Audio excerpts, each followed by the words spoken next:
Thrustmaster has been having quite a bad couple of years. From the release of the CS LDD that made an upgrade to a direct drive possible at an affordable cost, then the DD Pro that took the official Gran Turismo licensing from the TGT, to Logitech that even with their constant refreshes are nibbling away their sales. Thrustmaster needs a win, but can the T248 be it? So today I've got the review of the Thrustmaster T248. It's usually exciting for me. It took 6 months to get it, and this one is here courtesy of Race Anywhere, and I also have an affiliate link with them, so this is the disclaimer. The T248 is the successor of the old T150. An upgrade was announced last year claiming there would be a new hybrid drive wheel. What came out then was the T248, which is an all-new design.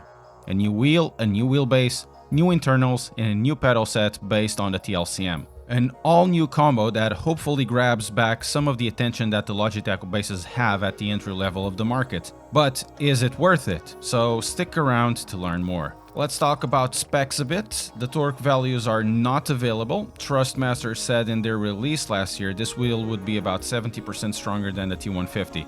So that would be on the ballpark of around 3 Nm. As this is an hybrid drive, there will be a belt to smoothen the movement and then a cogged system to give power to the wheel. The wheel is a 28 cm dish with 25 buttons and 2 shifter buttons.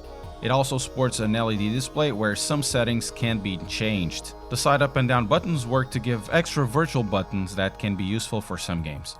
The pedals are very much based on the TLCMs. They are named T3PMs, or a modernized version of the T3PAs. They continue to be potentiometer based, but once again Thrustmaster comes with a trick up their sleeve by offering an extra spring on the pack. This version is the PlayStation one, but next month there will be an Xbox compatible one. In the last generation, the pedals elevated the experience of the T150. Now it seems that Thrustmaster is upping their game in the wheel and pedals so they can compete against the G923. I'll be putting both wheels side to side very soon, so subscribe to follow the channel. The price hovers around £300, around 350 euros or 400 US dollars. This is bang on Logitech's price range. It's a very aggressive, confident move here. The wheelbase has a fascinating design, comes at an hexagonal shape, and it's very tiny. There's really not much to the base itself. There's some vents at the top, and of course at the bottom you'll have the connectors in a way to connect your wheel through a clamp to your desk. I think the way they did the routing is quite clever. It goes through this channel, and each specific port has its own routing going through the back, and you have this Velcro to keep everything tidy. In this case, when you clamp it down to your sim rig or to your desk, unlike the Logitech G923, which had the same issue since the 25, the clamp type is a very simple clamp and bolt system. Essentially just route the bolt through the clamp and then tighten it up at the nut on the wheelbase.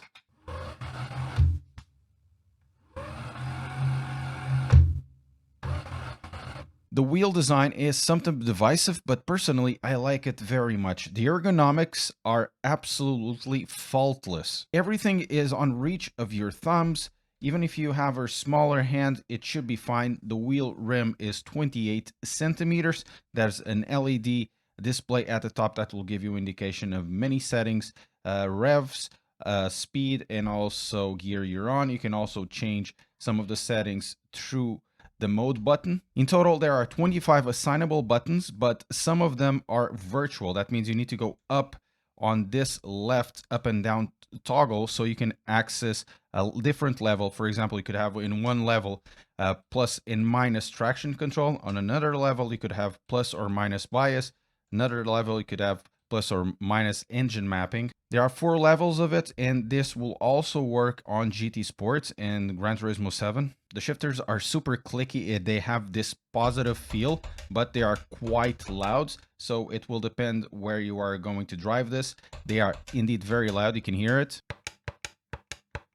On top, there's an LED display that will give you some information like speed, gear you are on and also where on your mappings you are. Pedal set is quite familiar, isn't it? It's basically a TLCM kit that was adapted not to have the load cell, and also it's a bit downgraded. No longer a load cell pedal set, now it's potentiometer, though you are able to change the springs, and one extra comes included, a harder one, so you can change the way it feels. In terms of weighting, they are very similar to the TLCMs, including the stock brake on the potentiometer. It's quite similar. It's not the same, it's quite similar, and also comes with some sort of preload rubber at the top. You can remove this if you want. I did remove that for the stiffer spring.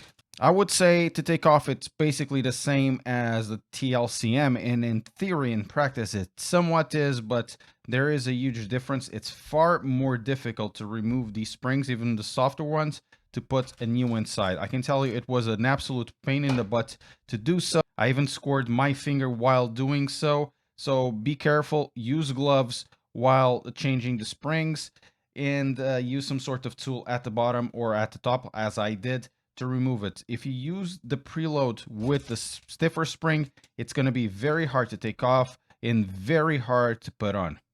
In terms of build and look, it's a downgrade from both the TLCMs and the T248s. It's the same cast as the TLCM in order to save some money. The pedals are no longer made of metal. They are made of stiff plastic. The faces continue to be metal, but there's no heel plate made of metal. Everything is just a plastic cast. There are these 5 bolts to put on the rig, and of course you can use these on the floor. In terms of connectivity, to connect to the wheelbase, it uses this offset clamp RJ type cable. There is no USB on this pedal set. The T248 is more than just a simple update from the T150. This is a big generational upgrade, and we're talking about ergonomics, we're talking about quality, we're talking about assembly, buttons, compatibility, but it's time to talk about the driving feel. The experience with GT7 has been in line with what I had with the DD Pro.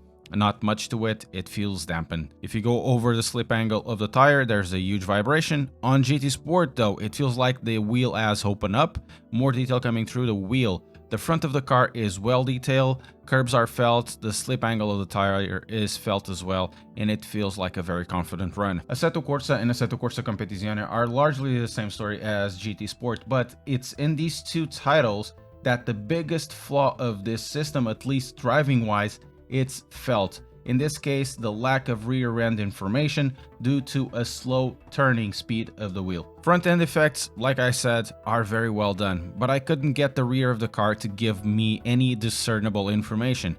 The rear would slip, then there was no feedback in the wheel, either through some vibration or the wheel providing countersting force in a fast enough way. Changing the modes from 1 to 2 or to 3 didn't do much to give me that necessary info.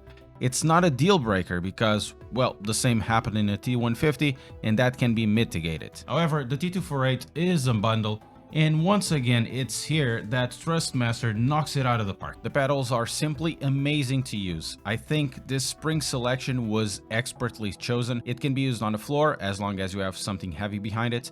The stronger spring is too much using it on the floor. Still, on the rig or on the floor, both spring selections are more than adequate for the brake. It's very easy to understand how much to brake, and it's a pleasure to use this pedal set.